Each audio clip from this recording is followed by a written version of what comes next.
Welcome to the Fantasy Champions Fantasy Football Podcast. Here's your host, Morgan Colby and Rick Lemon.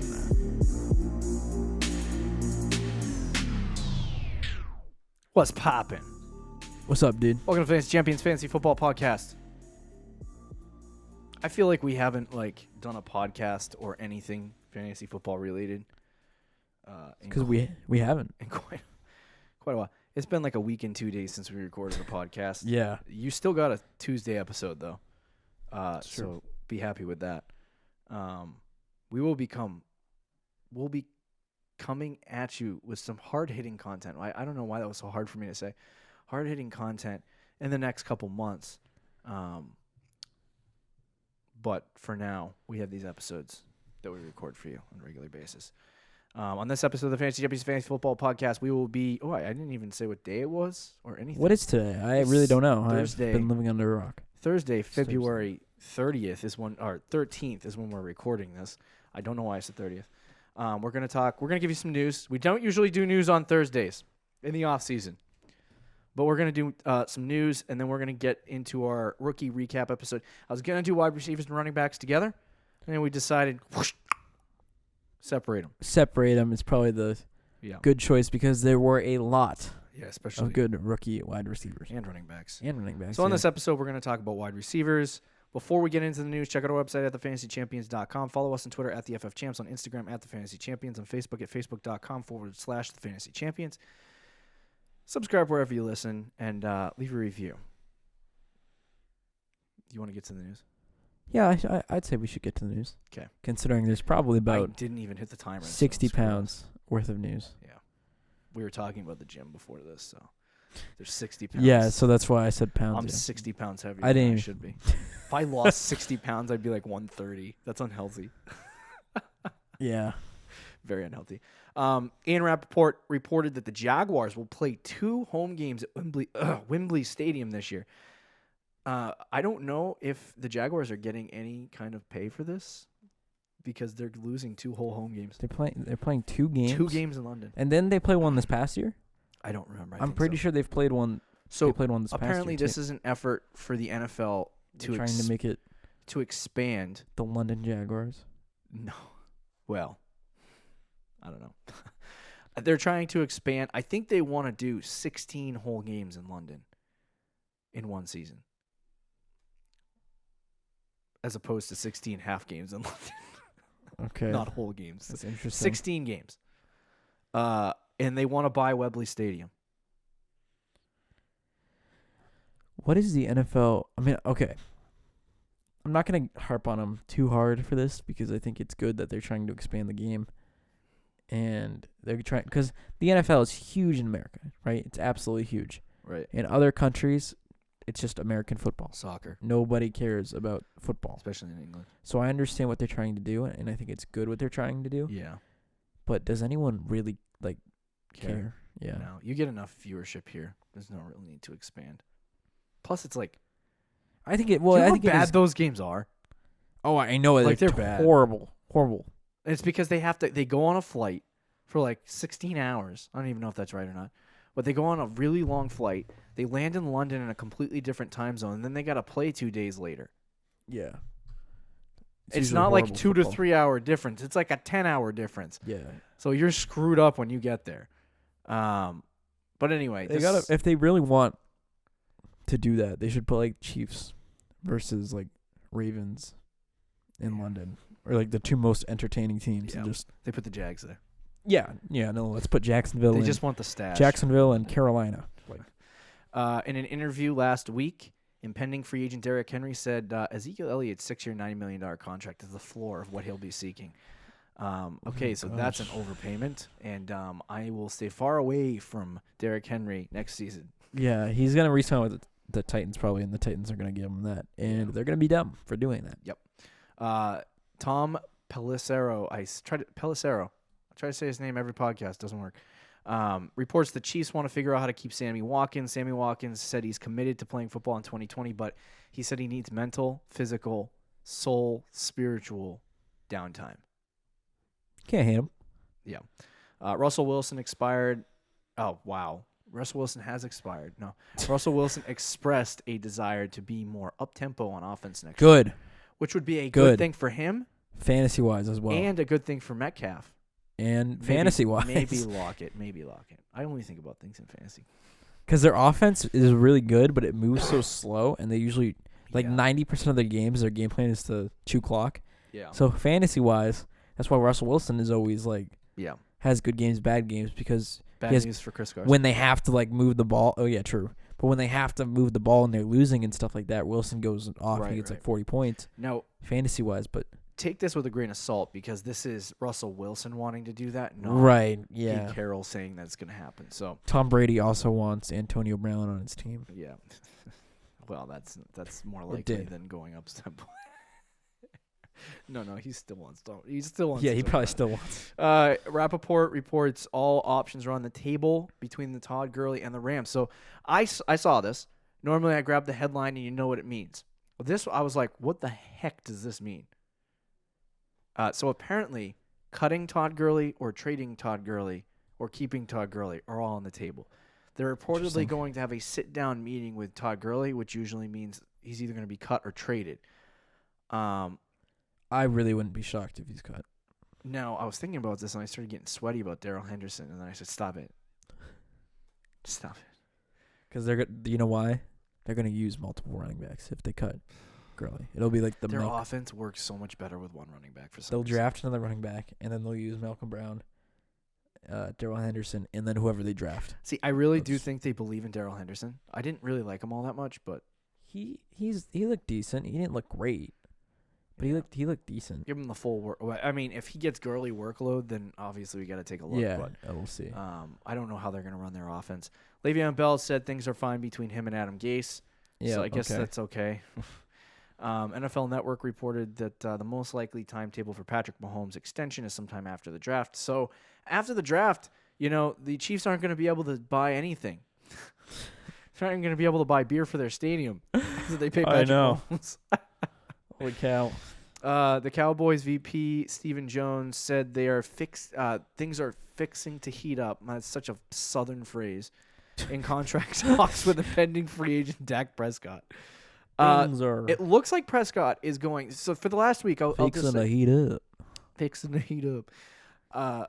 For the last week, I've been seeing a lot of Tom Brady to the Cowboys talk. That's like I'm not sure why when they're trying to pay Dak Prescott. I mean, that doesn't make any sense. In theory, Brady to the Cowboys makes sense. But no, yeah. So this is what I was thinking is that if Dak decides he doesn't want to play and the Patriots pay Dak Prescott money, or he goes to another team and leaves altogether. Yeah. I think Tom Brady would definitely be a perfect fit for the Cowboys, but that makes absolutely no sense for them. They're franchise tagging Dak Prescott. It makes sense for the Cowboys if they don't get Dak, but they're getting Dak regardless of what happens. If Brady does become a free agent though, and Dak leaves, mm-hmm. do you think Jerry Jones will absolutely rip his pants off to get Tom Brady? Oh yeah. Because imagine just he'll pay him that's absurd amounts of money. That's like LeBron going to the Lakers. Yeah. It's the equivalent. I mean, it is America's the equivalent team. to that. It really yeah. is. ESPN reports that the Buccaneers have shown interest in impending free agent Phillip Rivers. Who would have saw that one coming? He moved to Florida. I think that's almost a done deal. That's one of those under the table done deal things. I was really rooting for Jameis for a long time, but I guess it's time to. Do you like Phillip Rivers to the Buccaneers? No. I don't either. I really think that's the most useless thing. I mean, I feel like I just harp on Phillip Rivers all the time, and I don't mean to, but I just think he's so average at this point in his career. Mike Evans. But you know what? He's gonna throw it 40 times a game if he goes to the Bucs. Yeah, to the running backs. I'm not saying he's a good fantasy option. I'm just saying he's gonna throw it a lot and he can complete it to receivers. So that he means can't throw the ball more than 25 yards. That's fine. Chris Godwin, perfect. Okay. Mike Evans is gonna be destroyed. Yeah, exactly. Somebody in our league is like, please let Phillip Rivers go to the Bucs. He's like a huge Mike Evans. Does not understand. He doesn't get it. Does not understand. He's like, yes, he's gonna draft Mike Evans and Phillip Rivers. No, that's so bad for your fantasy team. And now I don't want to wrap on I think Mike Evans is a fantastic wide receiver, but knowing the way that Phillip Rivers treats receivers like Mike Evans, Yeah. He's in so much trouble if they sign Phillip Rivers. It's unbelievable. I think that's like I said. I think that's How many pretty games much going to before happen. they go back to Winston? No, he'll be gone. He'll be gone. He'll be on. He's a free agent too. He'll be on a different team. Yeah. Do you see Winston going to the Buccaneers? Maybe. Not the Buccaneers. Yeah, Winston, the Buccaneers, the Panthers. I could see that. He needs to go to a team where somebody can actually mold him into a good Stays in the quarterback. same division. Tries to get his revenge on The Bucs. Yeah. Speaking Tuesday, Panthers owner David Tapper said Cam Newton's future with the team depends on his health. He's still under contract. Everyone's just assuming he's gone, and the Panthers need a quarterback. But I'm thinking that if he's healthy, he might stay. Wasn't Rappaport that said he's all but gone? I think so. Like Well, a few months ago. Like that Cam Newton himself. That was doesn't wanna also play. though when they Does thought. he want to not play for the Panthers, or is I he don't fine know. staying there? My big thing is that I think the Panthers saw what they got from quarterback this year and are like, And we're like, oh, boy. we should probably. and keep now Cam that they Newton. thought about it in the offseason, they're like, we should keep our franchise quarterback. Yeah. If you want to call him They'll that. probably see what they can do Yeah. in the offseason for quarterbacks, and if nothing really, like if their options is like Jameis Winston, Marcus Mariota, Right. Andy Dalton, they'll Teddy be like, Bridgewater. we'll probably, they'll probably be like, we'll just hold on to Newton. Yeah. When asked about a potential contract extension, Galladay said he wouldn't mind being in Detroit for a while. That's such like a. Yeah. Yeah, I guess that would be fine. Whatever. I mean, As long as they pay me. I live I'll here. be I don't really want to move. Detroit kind of blows, but like He's like, it's cold. it's cold. like Our the team snow. stinks. Money, I mean, though. people are nice. The money's People are good. great, I like the money. and the money's great too. So I might as well, I guess. Ian Rappaport reports the Bengals are willing to facilitate a trade with Andy Dalton's interests in mind. Now, there have been a lot of rumors floating around about an Andy Dalton trade. One of the connections that Andy Dalton has had is the New England Patriots. Do you think the New England Patriots would pull a trigger on the Andy Dalton trade before free agency? It sounds like you don't like that situation.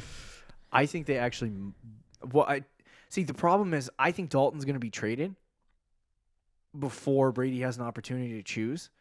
So I think the Pats are going to be shafted if they want him. You know that meme Yeah. where it's the basketball players and it's like Yeah. the sad song and it's like Joel Embiid crying and then goes to Giannis and he's crying. Yeah. Then it's Isaiah Thomas and he's crying and he's shaking his head. Yeah. That would be me if the Patriots signed or traded for Andy Dalton. I mean, it's not a bad quarterback, but it's not a good quarterback either. He's kind of bad. Mediocre. He's kind of bad. You need to stop, but he's a good quarterback. He's kind of bad. A good quarterback. Yeah, I Andy would Dalton? top 15. Top 15? Okay, top 20. Top 20. I think he's like 28th. Wow, dude. You got to. Would you rather have Derek Carr or Andy Dalton? Andy Dalton probably. Really? Yeah. Oh, see, no way. I don't think it's close. I'd rather have Derek So Carr. I still got a soft spot for Andy Dalton. Why do you like Andy Dalton I so don't much? That like guy him. blows. I didn't say He I liked blows. him. His team blows. He blows too. All right, whatever. He's never won a playoff game. This is He's- actually interesting news. No one wants to talk about Andy Dalton. He's like 2 and his touchdown interception ratio is like 2 and 8. Yeah. 8 interceptions, 2 touchdowns, and like his 3 career playoff games. Gross. It's terrible. Ian Rappaport reported that the Falcons are moving on from Devonta Freeman. Now, as we go through this list, you have the Rams who might need a running back, the Falcons now who might need a running back. Lots of teams. I don't know if Devontae Freeman anymore is the starting running back though. No, I'm just saying. A lot of teams are moving on from their backs. Oh yeah. And they might need a running back. And in a I think this is all in anticipation that this is going to be a Good draft. for running backs, Yeah. which it's anticipated to be. But I'm curious to see. Like last year, we had Josh Jacobs in the first round, and that was it. So we'll have to see if multiple running backs go in the first round. We don't have a top 5 draft pick running back like Saquon, No, but there's a lot of but there's good a lot of running guys backs. that could go in the first round. It is interesting if Freeman left. You know what I could totally foresee What? him going to San Francisco. Gosh. Oh my Tevin God. Coleman and Devontae Freeman and Because he's Oh, gosh. old and he knows the system there. yeah. And they'll run 5 running backs on their roster. No, they get rid of McKinnon, Jarek and the other guy. Beretta. No, not well. They could probably trade Breda, but I think there's like, they couldn't even trade him. They probably don't think. Breda's like a third running back on most teams at this point. But anyway, it's interesting to see Freeman, the possibility of them moving on. I think that's anticipation of just that their entire roster is kind of getting old and they're not winning. So Right. Bob Quinn, the Lions GM, said the trade rumors surrounding QB Matt Stafford are 100% false! So they're pretty adamant. That You know how they're dumb trading the Matt Lions would be to trade Matt Stafford? It's super dumb. And then the last piece of news, Ben Roethlisberger's recovery is going good. Good. The GM said that all signs are good at this point. The only reason why I bring this up is because of my dude, Juju. Juju on that beat. Who was wide receiver 41, by the way. Yeah, that's. He was a wide receiver 5, and I thought Is Roethlisberger going to be? he good was next a 5 and somewhere. I thought he was going to be a top 5 wide receiver, but he finished about good 45 behind that. Jeez. Roethlisberger's. Roethlisberger is he's better 40 than and he's Hodges. coming off surgery. So Yeah, I think he's. he's better than Hodges. Yeah, but is he like? And it depends on how they use Juju. Like last year, He's just so old. they tried to run Juju for the first half of the season or the first 4 or 5 games of the season on the outside, Yeah. like, and it's not where he plays. And the second they put him in the slot and he started to get more targets, it worked. The problem is the quarterbacks are so bad they couldn't get on the ball. Oh yeah, I think Mason So- Rudolph was, and Devin Hodges. Do you think the Steelers are obviously going to try to use Roethlisberger this year, but do you think they go after not a young quarterback but somebody that could fill the hole if Roethlisberger is terrible? Yeah. Okay. That wouldn't surprise me. Lots of teams need quarterbacks right now. Yeah. And there's a lot of Maybe in the quarterbacks draft. right I think the Steelers should draft a Woo! quarterback. Like I'm second excited for March 13th. I'll tell you that much. Round. Yeah. That probably is one of the most exciting off season. You got like 7 quarterbacks, and 7's kind of hyping it up. I think it is. I mean, Breeze isn't going anywhere, but he's a free agent. Rivers, Brady, Rivers, Bridgewater, Winston, Winston. Bridgewater. I said Bridgewater, but yeah. I'm Um, counting for myself behind you. Okay. Yeah, that's probably 6 or 7. Yeah, and we're missing somebody. Oh, Lots of Marcus free agent Mariota, running Ryan backs and older Tannehill. ones. Both of those guys are free agents. Yeah. Cam Newton might get traded, and Andy Dalton might get traded. Oh. That's 9 right there. Yeah. That'll do it for the news. Let's move into our wait, you know what? Should we play the drop even though it has no Yeah, bearing? do it. If I could find it. Do. Hold on, I found it. You ready for this? Okay, ready. Rookie breakout.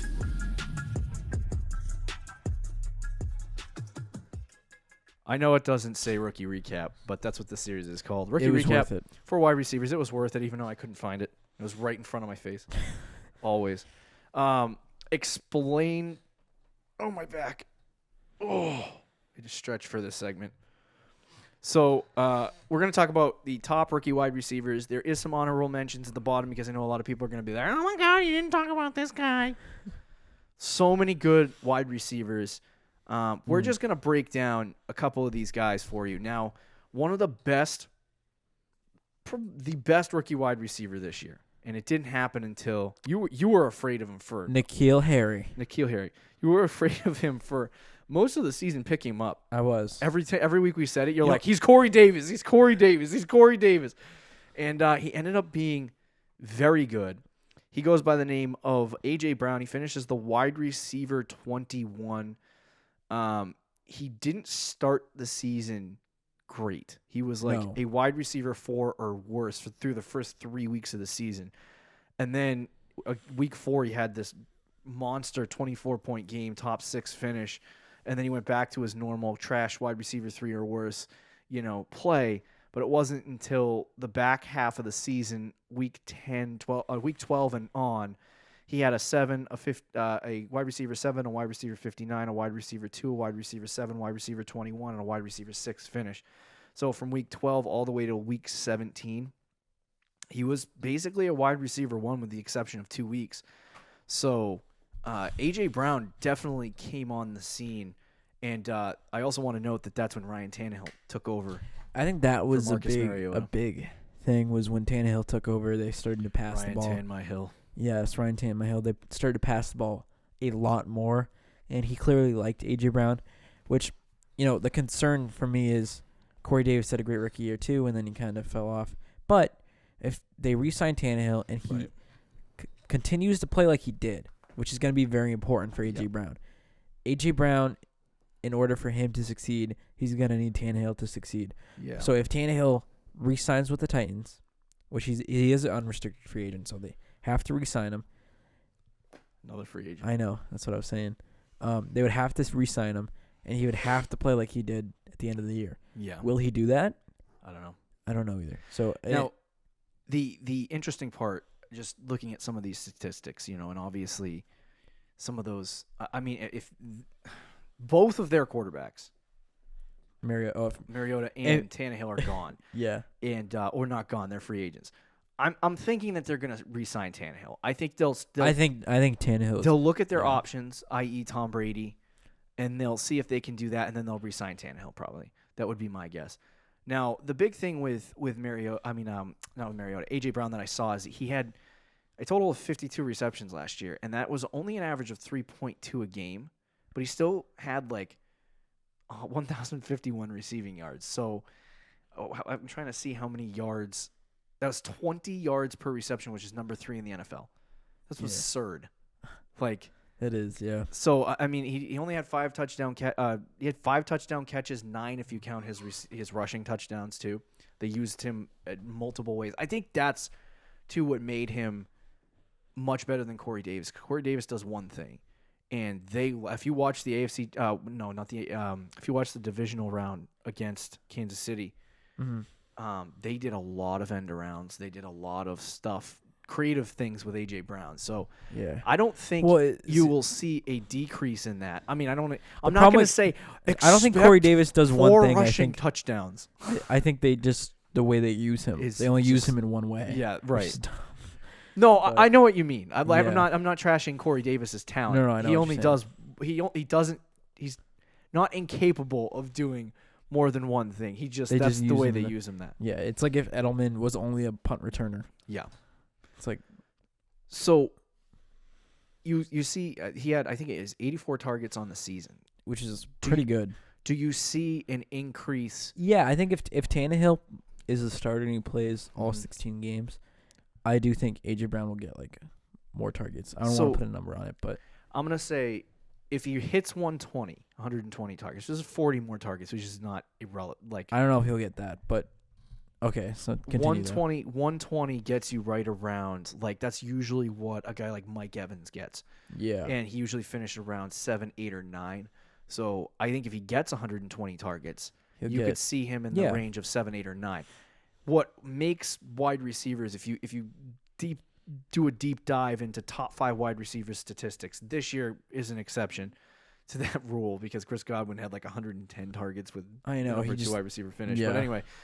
Most of the time with top receivers, you see guys like DeAndre Hopkins, Devontae Adams, Julio Jones, Antonio Brown in the past, Michael Thomas. They always hit 140 targets or more in a season. Right.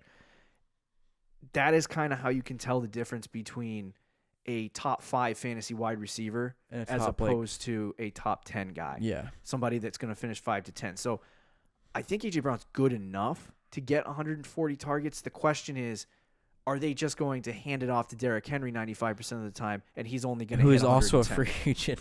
But I think if they keep pretty much the same team, right? I do think they're going to run the offense pretty much the same. So Derrick Henry will get a lot. A.J. Brown will get a target increase though with Tannehill. Yes. So I do think he might get 120. I don't know if he'll get 140 at least this year. I think it is not out of the realm of possibility. No, it is to see A.J. Brown be a low-end wide receiver 1. It is also with the efficiency that you see here. You see. Where's he getting drafted though? That's a great question. Why don't you look it up while I'm making this point? Do I have? 52 receptions last year. Like I said, if he ups that to about his catch rate was 80%, or his catchable target rate was 80%, I should say. So if he does end up pushing that boundary of getting 40 more targets and catching, roughly 20 to 30 more of those, he'll get like 80 receptions roughly. If he does that, he'll hit like 1,200 to 1,400 receiving yards and probably 6 or 7 receiving touchdowns. And if he does that, he could definitely ascend into like the top 7, 6 of wide receivers next year. He could be this year's Chris Godwin in 2020. But it's just a matter of what you said. The question marks surrounding his the quarterback position for Tennessee. I would even throw into that conversation. I'm going to assume Ryan Tannehill is back, right?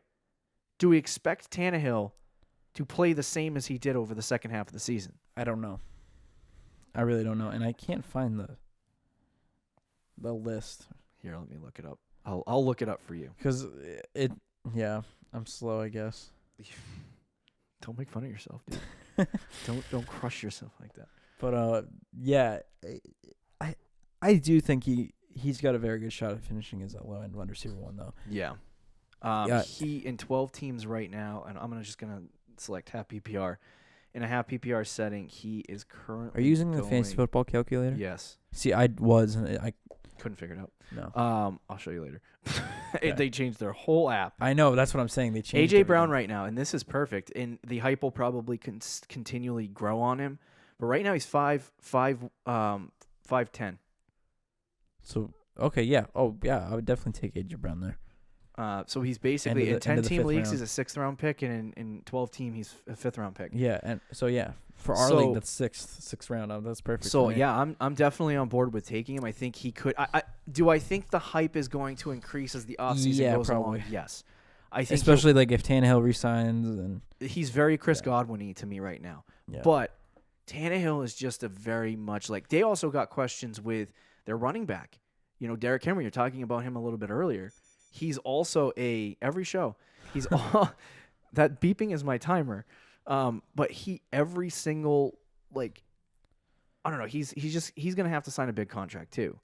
Yeah. And so if he doesn't return, that's gonna be a very bad thing for Tennessee as well. So just offensively, a lot of things have to come to fruition for AJ Brown for us to start considering him in that Chris Godwin-like situation. Because going into the season, I liked Godwin, and I thought he was going to break out. But I didn't think he was going to be the wide receiver, too. No. And I also did not think he was worth a 4th-round pick, which, people who drafted him in the 4th round got that value back, obviously. Yeah.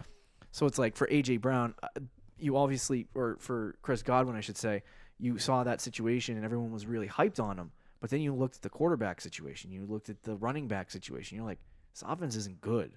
So, how is he supposed to break out, become this really good wide receiver if the offense isn't really that great? Tannehill doesn't come back or Derrick Henry doesn't come back, then that puts some more question marks on AJ definitely Brown. Does, yeah, for sure. But anyway, he was fantastic this year. Let's talk a little bit about Terry McLaurin, who started off the season very good. Who was the starting quarterback to start the season? It was Case Keenum. Case Keenum. Yeah. So Keenum started the season. Mm-hmm. And when he was on the field, McLaurin was good. And McLaurin actually, through the course of the first, I think it was 3 weeks of the season, he was a wide receiver 2 every single week. Yeah, he was good. His first 3 weeks, he had 23 fantasy points, 17 fantasy points, and 19 fantasy points in full PPR. Then he had an 8 fantasy point week, which he was down on. He was targeted 7 times, caught 3 balls. You know who he was playing? The New England Patriots. Yep. And his guy covering him, primary corner, Stephen Gilmore. Yeah. So he was shut down in that game, but then he came up the next week against Miami and had 26 fantasy points, which is a wide receiver 2 finish. So for the first 5 weeks of the season, he was like a top 6, top 7 wide receiver. Legit, yeah. After that, it was 90, number 90 finish, a number 56 finish, a number 49 finish, number 37, I believe that's when 28, Haskins 90, took over too. And then what was interesting and a little bit more intriguing was week 15 and 16. He finishes as the number 8 wide receiver and the number 18 wide receiver, which was also when you noticed that Haskins started playing a little bit better. Right. Not like when he finally, good, but looked like an NFL quarterback. So if that continues to happen and Haskins starts to improve, or they get a quarterback who's sufficient enough to play, McLaurin's going to be good. But I think to hype McLaurin up into that conversation of wide receiver 1 is a little premature at this point. I think for me with McLaurin, I think he seems like a year 3 guy. Yeah. Like, I feel like his 3rd year in the NFL. It's going to be agree. his real breakout year. Next year, he'll show flashes again, maybe be a little bit better, but I don't know if he'll take that step to be a wide receiver 1. It also depends on what they do, because McLaren's old for this a is rookie, another too. team that could be in the quarterback market. I don't think so. You don't think they're gonna? They spent a 1st-round pick on Haskins. They don't even like him though. That is true. Well, I think management likes him. I don't know if the coaching staff likes him. So McLaren is a 7th-round pick, 708 and 12 team. So I think that's fine. I don't know if I would draft him. Yeah. He but- kind of reminds me of Curtis Samuel, DJ Moore last year. Yeah. Where I mean, DJ Moore is very good. Curtis Samuel, I think, ended up being like a 12th-round pick, but he wasn't very good last year. Yeah. So Even if the Redskins, like, let's say they don't do too much, but in their draft they draft an offensive lineman, yeah, fill a little spot here, fill a little spot there, their offense still isn't that great. Like, Right. they need a decent jump from Dwayne Haskins from year 1 to year 2, and a good offensive line, Right. and maybe another wide receiver to help McLaren. I think so. A couple of efficiency metrics that I have pointed out, or that I see here, is he was number 1 in the league in contested target catch rate. That is, he's a good wide receiver. He's a very good wide receiver. Like, you watch him play, he looks legit. Right.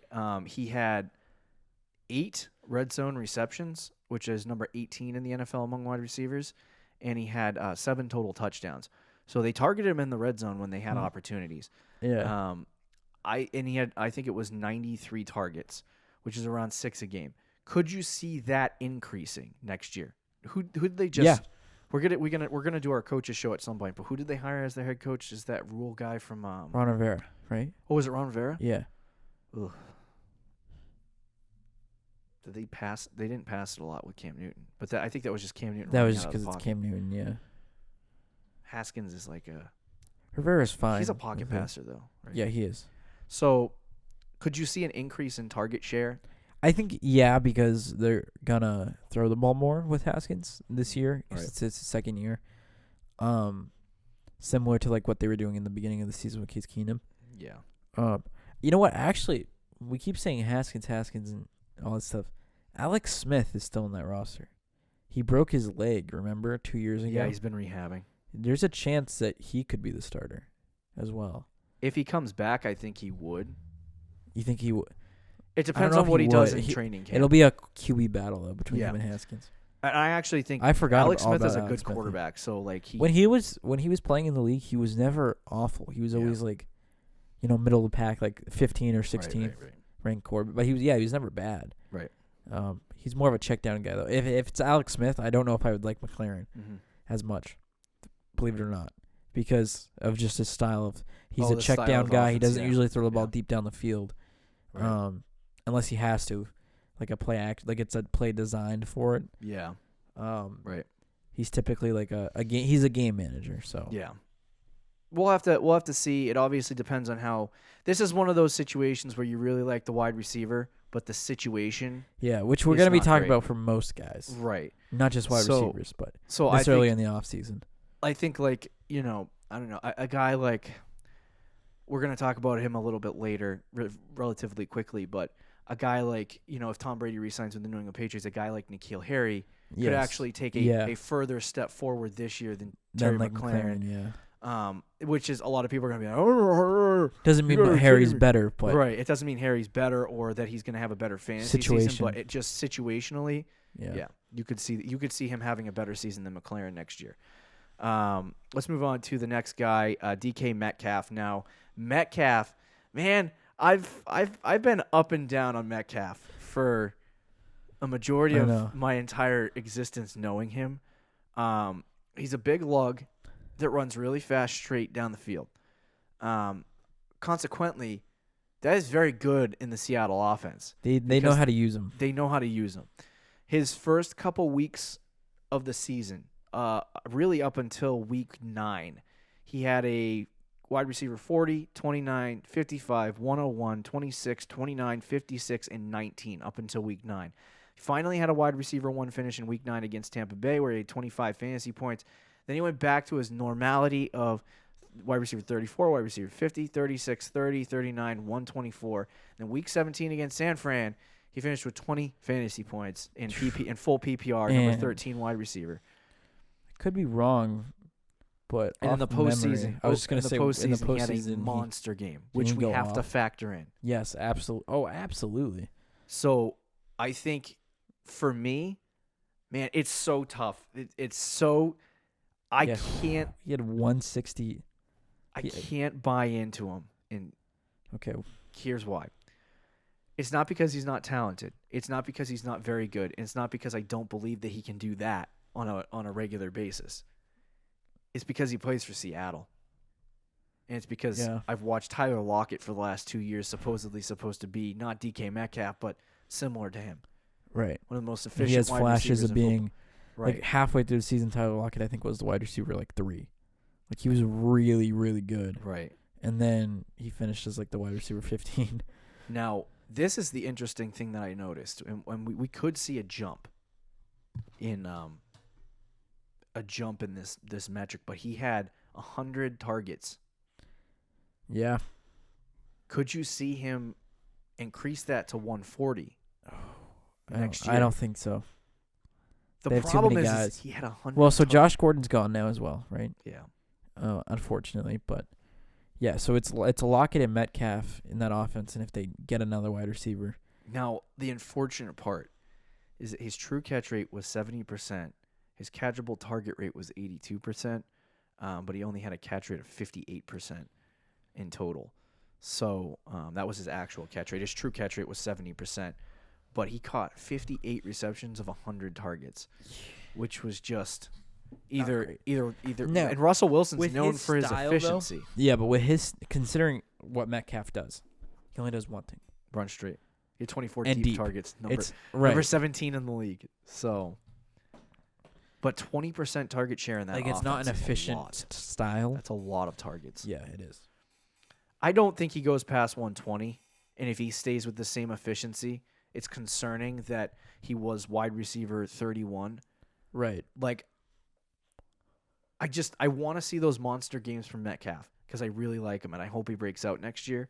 But just knowing Seattle's offense, how they run it, they like to give the ball to Chris Carson.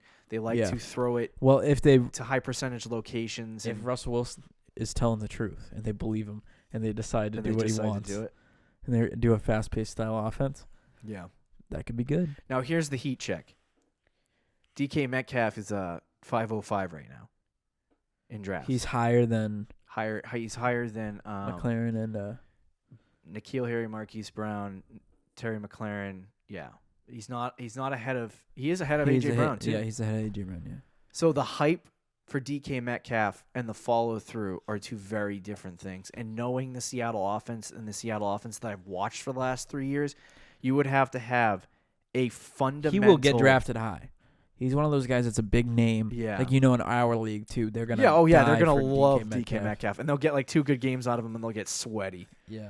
But I don't believe that Metcalf. Like, okay, what highest ceiling for Metcalf next year? He does, I think, have a high ceiling because if they do end up running where does he finish in his highest form? I think same as McLaren or AJ Brown, which is low end wide receiver 1. Okay. See, I think wide receiver mid to high end wide receiver 2 is probably where I'd put him. Okay. And his absolute highest. For next year. I think Lockett finishes as a wide receiver 12. Unless we see a fundamental change in their offense in the offseason. Like, do you expect them to change anything offensively? And by that I mean an increase in they might go up tempo. Think about this. More. He had 20% of the team's targets last year. Yeah. 20%. So if he had 20% of the team's targets, that means they didn't pass it a lot if he only had 100 targets, right? Not only, but yeah. Like, I just don't see them throwing the ball any more of a higher percentage to DK Metcalf than they already were. Like, you might reach 110 or 120 if they increase the totals more. But for me, I don't see them increasing. And now, that game he had in the playoffs, was it against San Fran? It was against Philly. It was against Philly. So that game against Philly, it's an absurd performance. And that's what you can get like every couple weeks, maybe. maybe 3 or 4 times next season you'll see that from DK Metcalf. But I think in between those games, you're probably going to have these freaking huge bust games.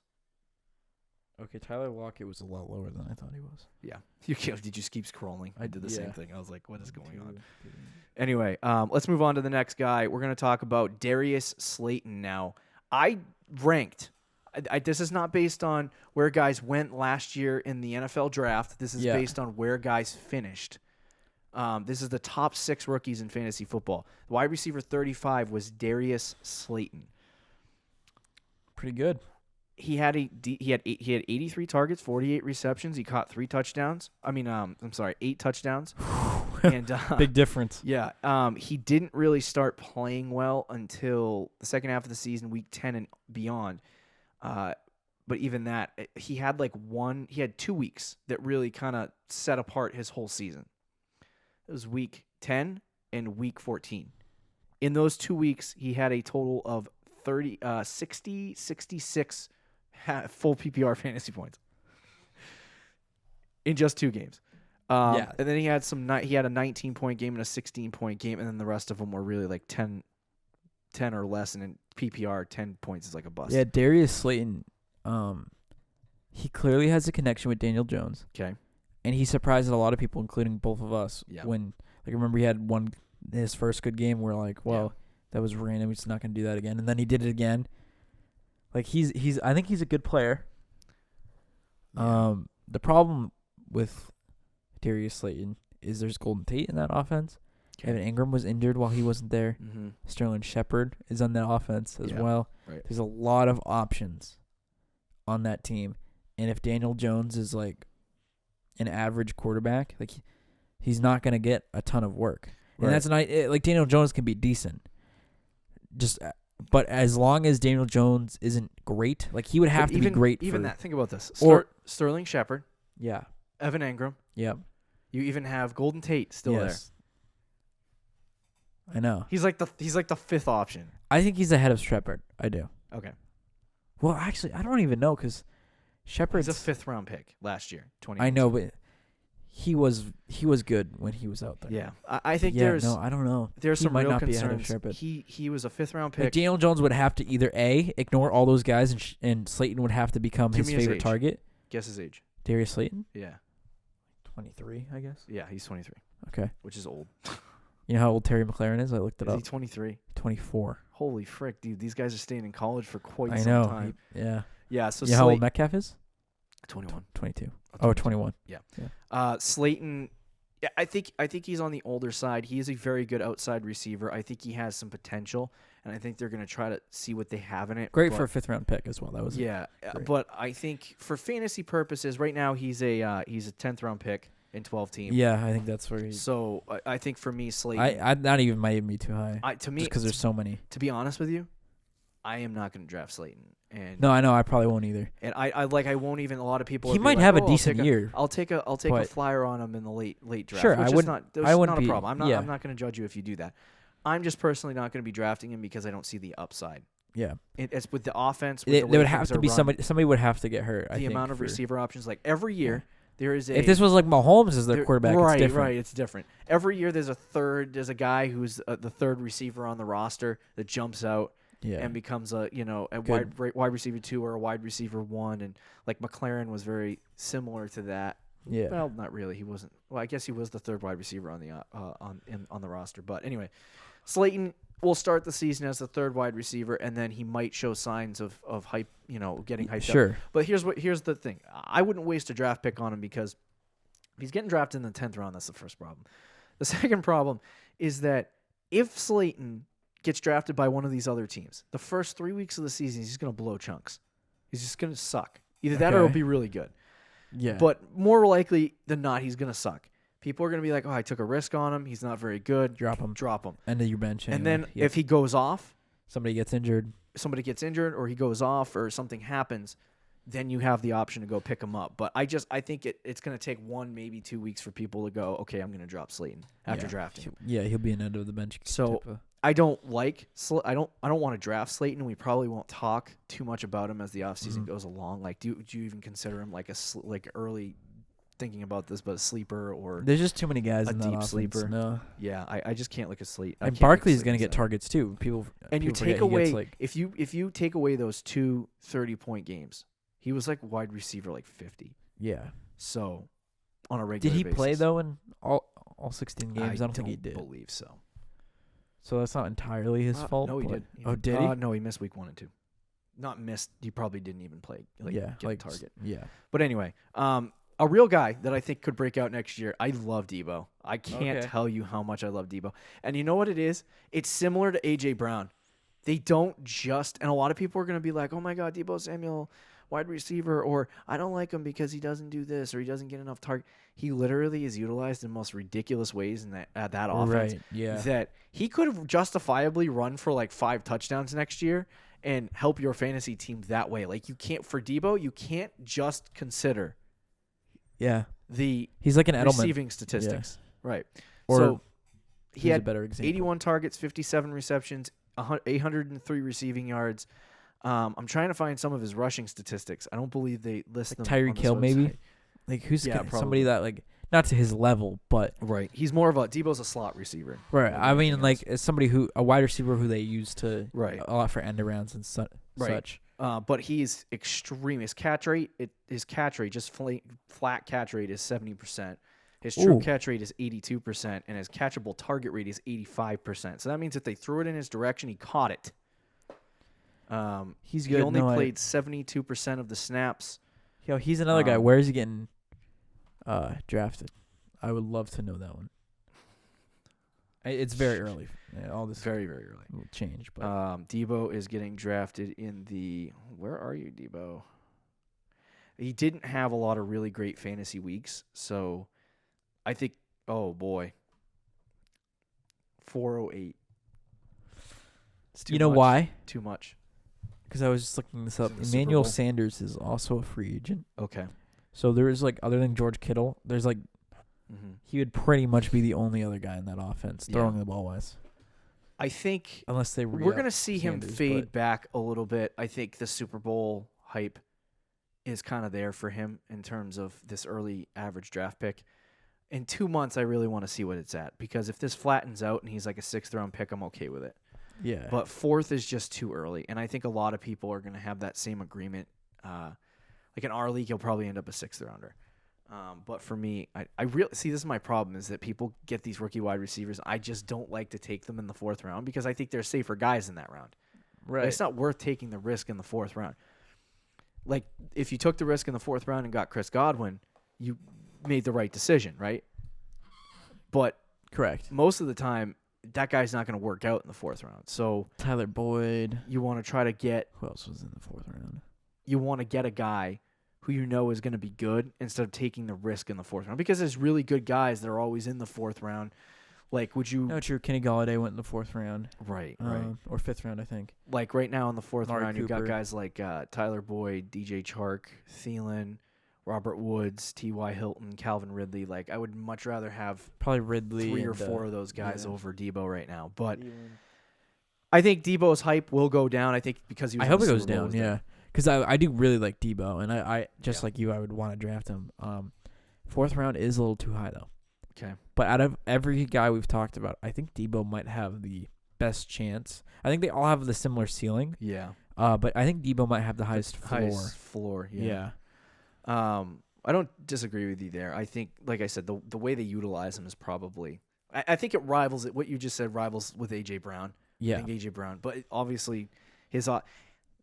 I think out of the wide receivers we just talked about, Debo probably has Debo and Metcalf probably have the safest situations. Yes. But even like I know what the Seattle offense does with yeah. wide receivers, so I don't really. That's why I don't trust DK. Whereas Debo, you know how they're going to utilize him. You know what the offense is. It's Right. good. It's in the Super Bowl. They won Yeah. 12 games this year, so you know what it is. And that's why he's a guy that could be seen as a breakout player. But I just don't want to buy in too high on him. So we'll have to see how that kind of breaks out. Let's talk about the final guy on our list, Deontay Johnson. It was an interesting season. Yeah, he's For the Pittsburgh Steelers wide receiver core and for Juju. Yeah. Now, Deontay had a connection with both Devlin Hodges for some reason and the other kid. He was decent. Yeah. Who's the guy that got beat in the head Mason by Rudolph. Miles Garrett. Lost Who, some by the brain way, cells. Miles Garrett, I don't think you put this in the news. He but- reinstated. I don't talk yeah. about defense. Oh, yeah. Yeah. But anyway, That's why. Miles Garrett got reinstated. Yeah. Yeah, but Knock him out. so Deontay Johnson didn't really have any great weeks. No, He had some so wide receiver 1 weeks. Are you like with Deontay Johnson? I think he had flashes of being good. Yep. Would you draft him? No. I probably wouldn't either. Just- But he is someone you got to last keep year, your eye on, right? We have a whole. You can go on our Because highlights. Juju was kind of like this too. Slide in our highlights from last off season. Yeah. On our YouTube channel, and you will see that we talked about 2 men in the Pittsburgh Steelers offense. We didn't even talk about Deontay Johnson. I saw they drafted him in the 3rd round, and I'm like, this is not even going to be a guy that's involved in the offense. It was James Washington. It was James Washington. Because he had the connection with Mason Rudolph. and Donta Moncrief. Right. Moncrief blew chunks. Washington wasn't bad, but Deontay Johnson ended up being the number 2 wide receiver on the team. We knew it would be somebody. outside of Juju. So, do you think Deontay Johnson could be like he's now the problem ascended again, ahead of James similar Washington? to Juju. Moncrief's gone, but can he ascend ahead of James Washington, be the number 2 wide receiver on the team, and have the option to be that outside receiver that? The problem is the quarterback. Is Roethlisberger going to be the same guy he was Right. at the age of, like, I think 39 or 40, coming off shoulder surgery? Mm-hmm. Which I don't think he will be. Which means I don't think Deontay Johnson's going to be. He's so bad. Who? Wow. So I just saw his workout metrics. He had a 4.53 40-yard dash. Johnson? His SPARK score, which is the combination between all the workout Yeah, metrics but, for wide receivers. It was in the 22nd Combine metrics are always kind of 22nd percentile, which means that they don't always matter. He's the bottom. He's like very bad. Everything else was fine. Like his actual gameplay is fine. You saw him in a full season, but he's just not. He's okay. He's also 5'10", so he's short Yeah. for a wide receiver. But I mean, like I said, I don't dislike him, but I'm not drafting him. I'm not going to draft him either. Like I'm okay if he's a waiver wire guy that breaks out and then you can kind of snag, but I don't see that happening. So, I mean, there's obvious situation. These top 6 guys. I love A.J. Brown. I like Terry McLaurin. I love DK Metcalf, and I like Deebo Samuel. Like, all those guys have an opportunity to break out. But Slayton and Deontay Johnson, I think, are guys that people will be like, oh, my God, I really like. I want to draft them, and then they just don't work out because they're both getting drafted, I believe, in the 10th round right now. Slayton is getting drafted in the 10th round, and then you have Is Johnson also? Deontay Johnson's the 11th. So Okay. both of them are getting drafted, but I don't think they should be. Would you rather draft Slayton or Johnson right now? Probably Slayton, Yeah, I probably would too. knowing that Daniel Jones is something. So honorable mentions that we didn't throw in there. Marquise Brown. Hollywood Brown, who I think is going to be pretty good. I think he's going to be pretty good, but I think that the high efficiency of the Ravens offense is It's going to go down, yeah. The passing efficiency is going to go down. We'll talk about that as the offseason goes along and what we expect from Lamar Jackson passing-wise, not just rushing. Yeah. Because rushing puts him in the conversation being top 3 every year if he doesn't get hurt. But passing-wise, I don't think Marquise Brown has a very high ceiling.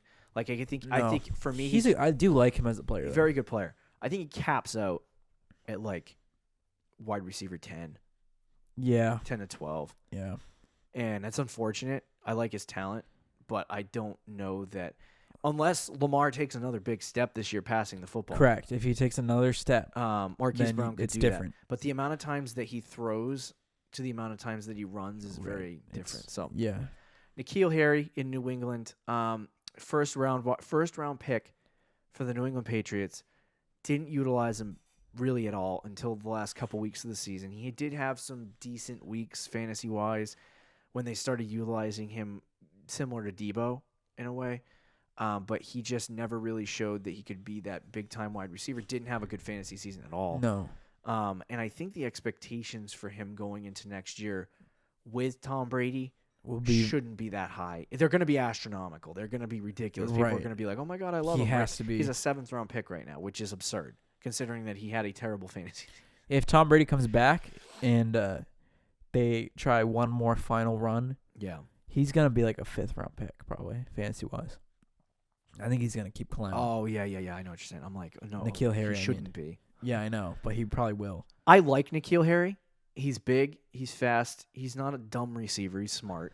Even though it takes him a while to learn the Pats offense for some reason. That's because it's Everybody, every wide receiver has. Yeah. But he was a lot of people's 101 and in rookie drafts, and in dynasty, people who didn't draft N'Keal Harry took their victory laps at the end of the season and said, "You idiots, why'd you draft Harry?"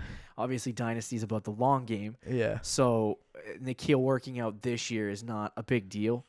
But I just don't know if he can do it next year. And I think the long-term when he was going 101 in Dynasty, I was like, why are people doing this?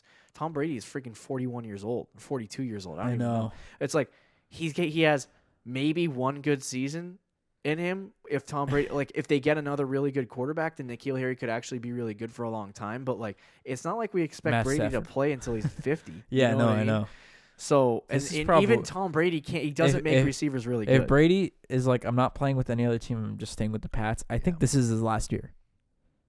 In my opinion. Like, if he decides, I'm not going anywhere, I'm only going to play with New England, I think this would be it. He's going to play one more year. And he might play two, but maybe, but I don't even know. I think if he goes to, the Chargers. If he signs a 2-year deal with the New England Patriots, he'll play both, and then he'll retire. Sure, okay. But anyway. The final guy on this list, as far as N'Keal Harry is concerned, as of right now, I don't draft him. N'Keal Harry? Yeah. Not the spot that he's going. Not good. If he turns into a 9th to 10th round pick, I'm okay with it. Yeah, then I draft him. Yeah. But I think as far as it is a very he's gonna get the ball thrown to him a lot though.